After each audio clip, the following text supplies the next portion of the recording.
Welcome back to the Tool Monster channel. I'm Adam, and this is Mark from Justin Wood. Welcome here. How's it going? Thanks very much for having me. It's great. Yeah, no problem at all. But great to have you down for a chat here and tell us a bit about yourself.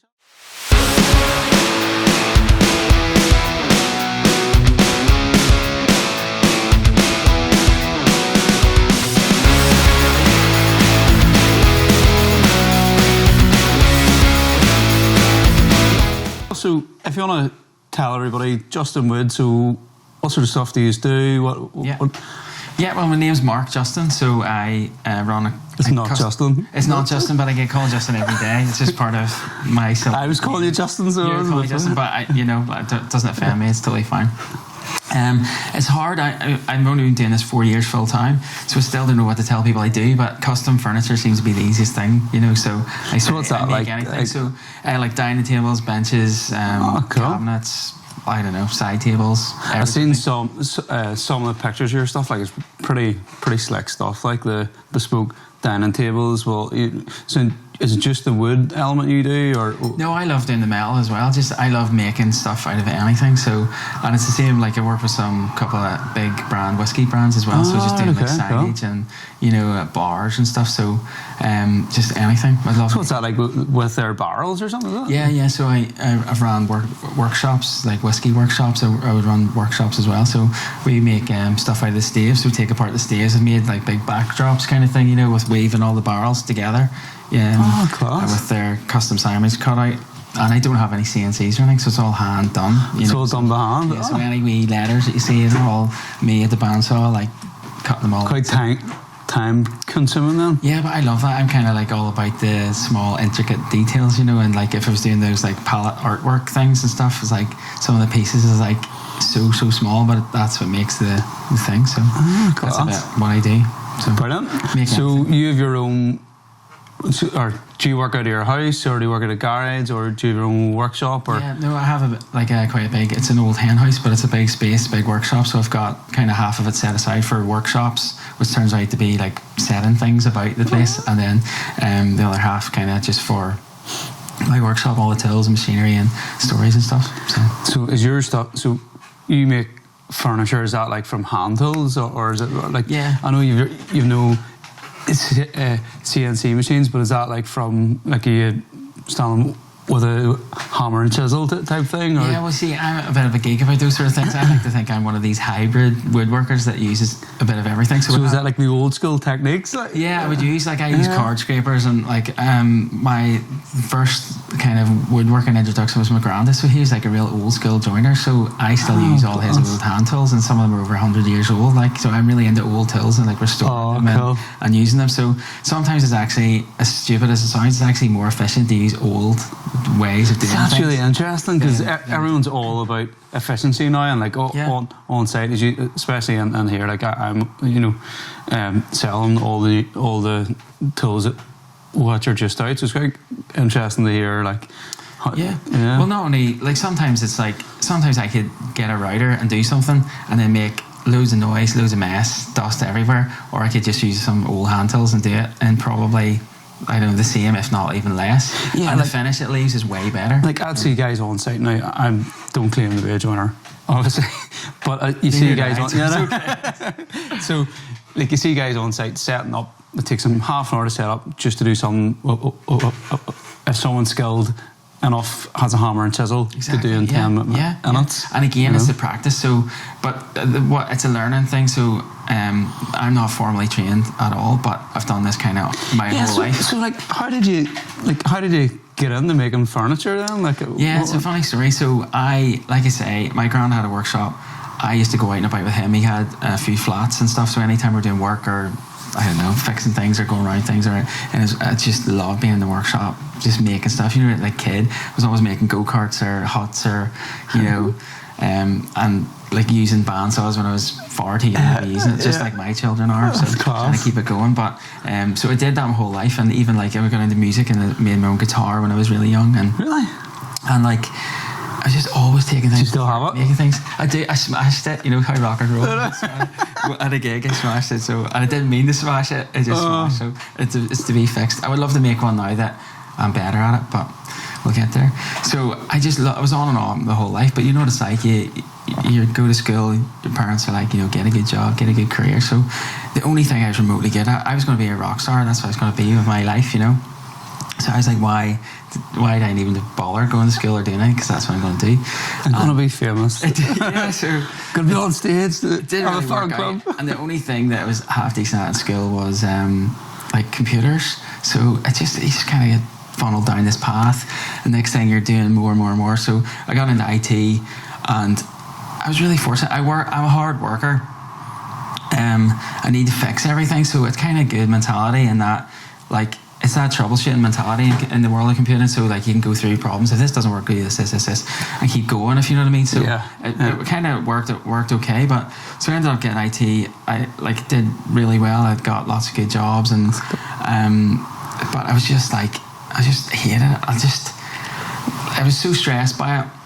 I started getting really mentally unwell, like really, really bad, bad panic disorder, anxiety attacks all the time. Is that just like going, like, is that because of the job itself? Or I think so. The working environment was very stressful. It was very, like, I was getting shipped off. Like, travel was really stressful for me. And you would get chipped off the last notice to go and fix something. And I'm not a blagger. I'm not like, I can do everything. Was that like an on-site IT? Yeah. So it'd be like, go over here and do this and fix that. Get them. I will probably be able to do it. I'll work my backside off until I get it done. But I won't go in there going, I'm here to sort of like great.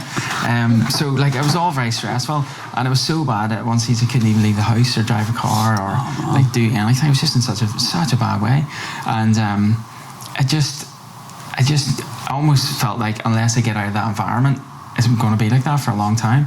So I was really fortunate that ultimately I got an IT job that let me like do more hobbies and more time kind of thing, and I used this creativity during those real bad times to be making things, small things, and like it's just like I'm not the most joyful person in the world, but when I'm making things or fixing things, I'm just like, this is what I'm made to do.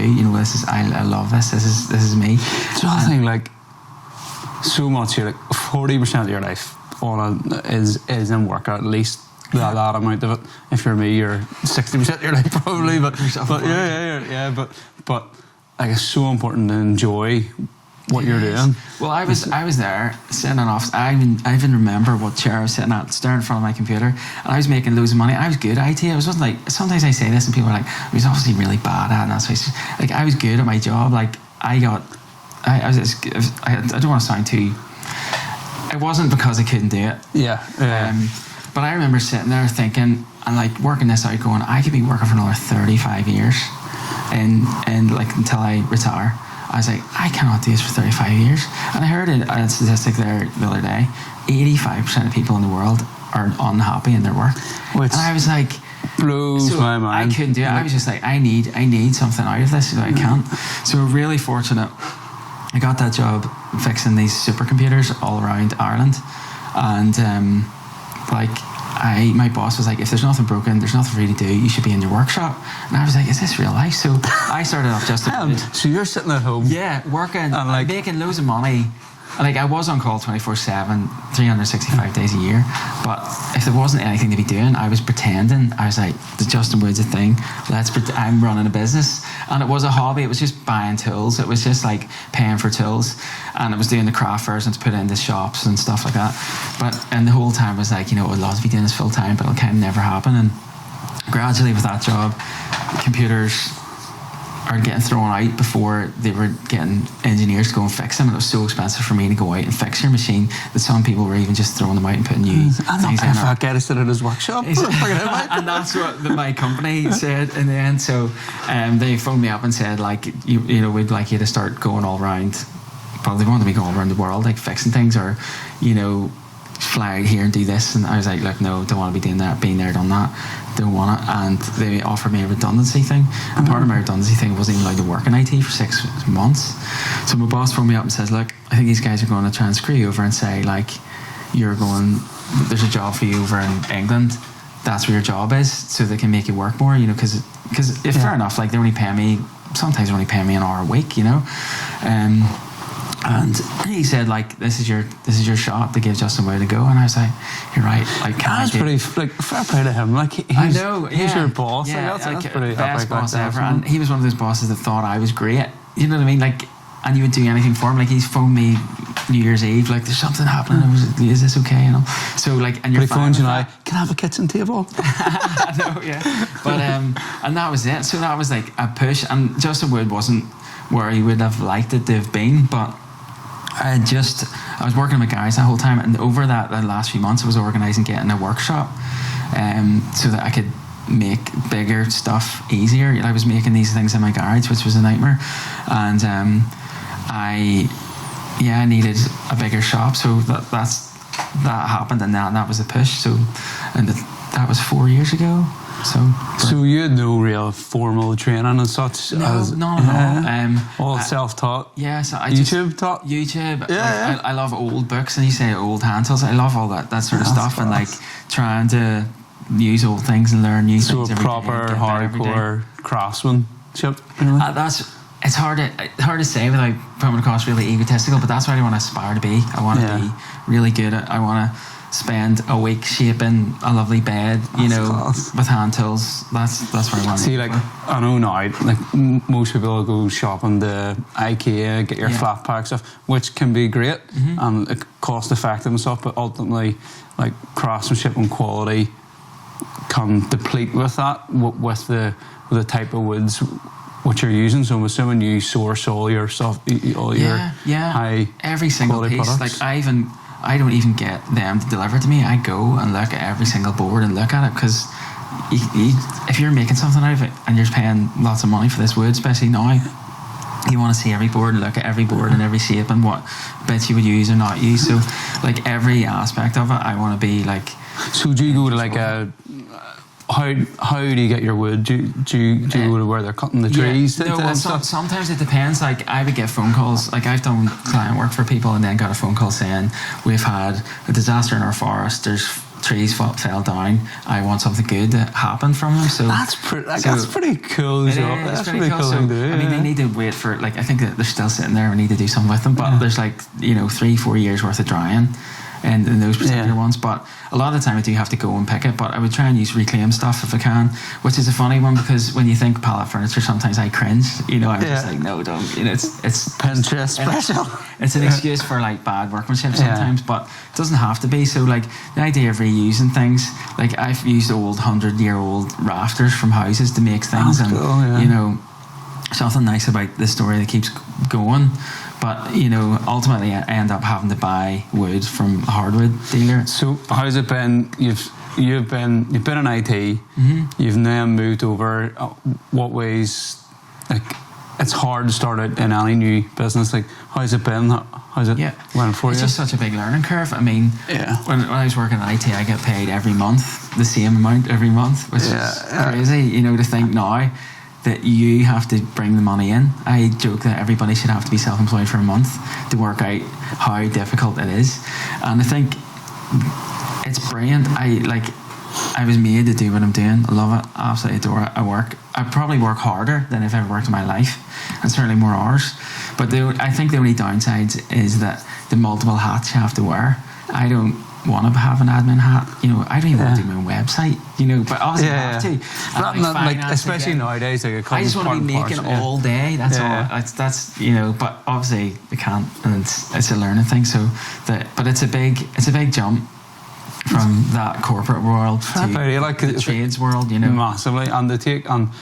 It's like you touched on mental health there. Like to take that leap from knowing the source of your problem and going, actually, do you know what, I'm going to change this and change it. Like, because I know mental health here is and across the world is bad, especially in men as well. I think the statistics in NI are massive, are huge. I think it's the worst place in the UK for suicide and stuff in men. So like it's a massive. It is, and it's something I'm now passionate about. First of all, to do something you love and be really good at it, and second of all, to start talking about this, because I had 10 years of on and off, like really debilitating things, and even then it was like even though like you wouldn't know, like me looking at your page and stuff, and not really knowing you that well. Yeah, you know.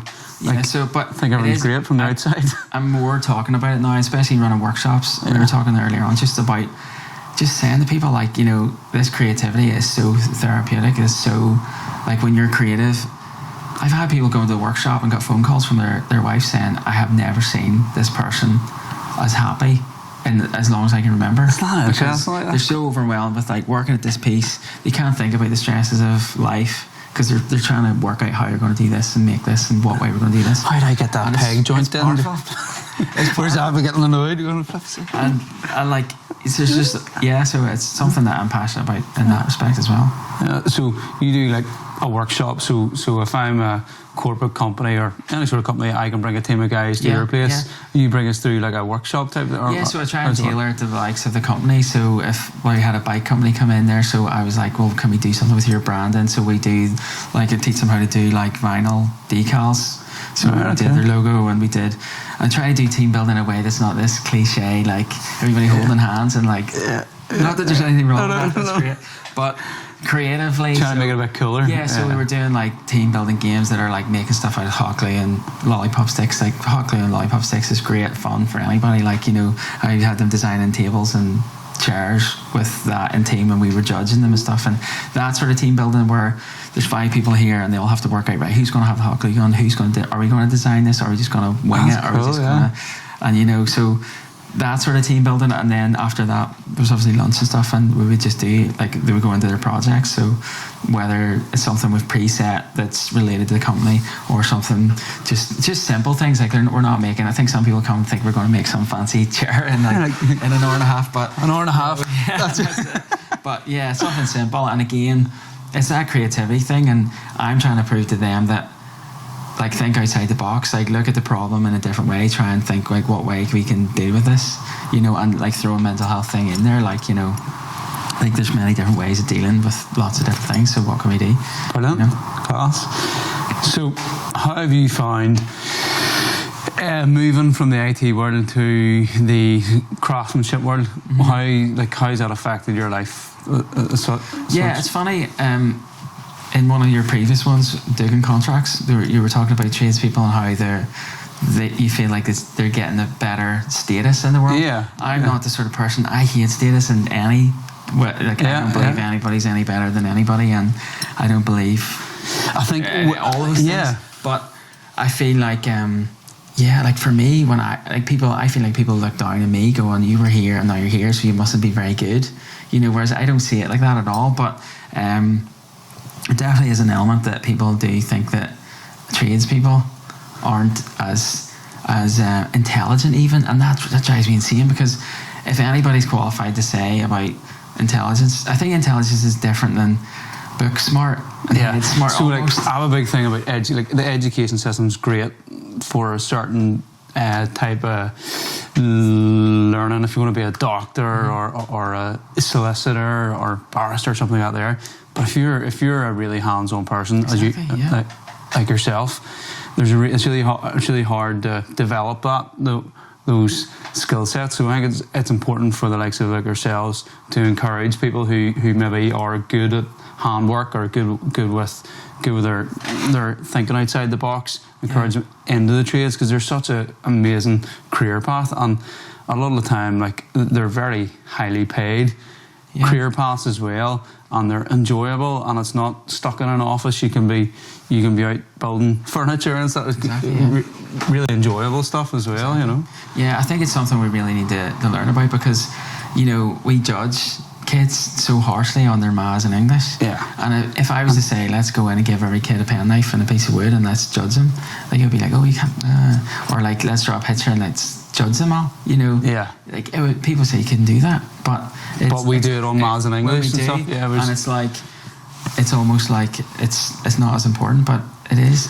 Some of the most successful people I know failed in school badly. A lot of people I went to school with who maybe didn't, who left and after their GCSEs possibly didn't do that well. I didn't do that well in GCSEs. Some people are the most successful people I know now today. Like, I think it's a combination of a work ethic and doing what you want to be doing, and that passion will lead. And if it can be fun. Success. Exactly. Yeah. Like, so going back to the stuff that you do. So at Christmas time, I bought our son a robot. It was pretty robot.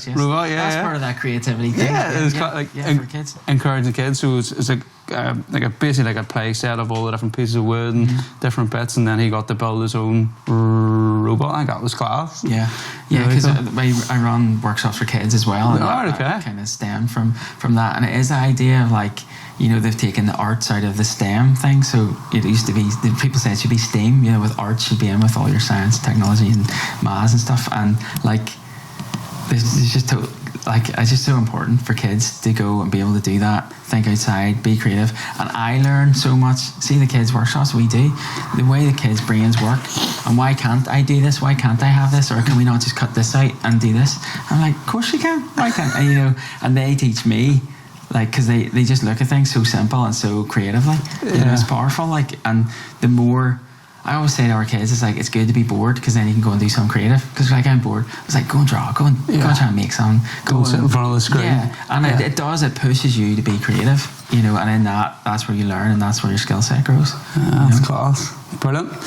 Well, if you could go back to when you were first starting in your career, what would you tell yourself? What bit of advice would you tell yourself? That's something to ask everybody. What's career? Because I've had the Justin Wood thing. Yeah, Justin Wood thing. I think there's loads. I've learned a lot. I used to wear perfectionism as a badge of honor. Like, I'm a perfectionist. I try and get perfect, and like it can be a real like job killer in that you can spend an extra 2 days in this piece that nobody will ever know. So like, I heard this quote that progress over perfection. So like, the idea like of getting something done is better than striving for perfection that you're never going to get. So I think that, and then trying to pick, it sounds terrible, but trying to say no to the jobs that aren't worth it. This sounds terrible, but in my first year, somebody told me, do everything, say yes to everything, and you do it, and you end up working with these things with this perfectionism mindset. You'll be really working people 2 days, and it's like, you're like, and you don't have any faith in your abilities. You're like, £20, please, and you're going, is that too much? Is that all right?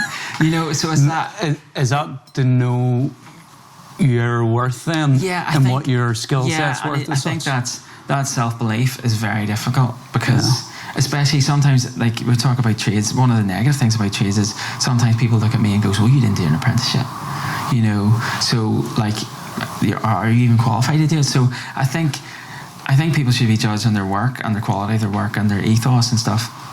But that sometimes is maybe in the back of my head going, who are you? You don't have a right to be charging the big things because, like, you know. But it comes down to the end product. But that's what I have to come back to and going, like, look at the effort I put in.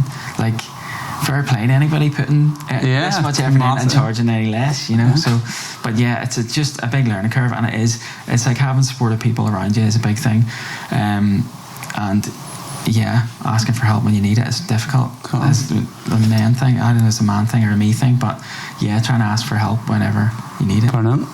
Yeah, can be tough. Well, Mark, I was about to call you Justin there. No, it's fine. It's fine. Thanks very much for coming. And do you know what? We'll put a link below. You can check out Mark's stuff on his page. Check it out. Get buying yourself a new table for your house. And look, thanks very much for coming. Click subscribe at the bottom, and we'll see you next time.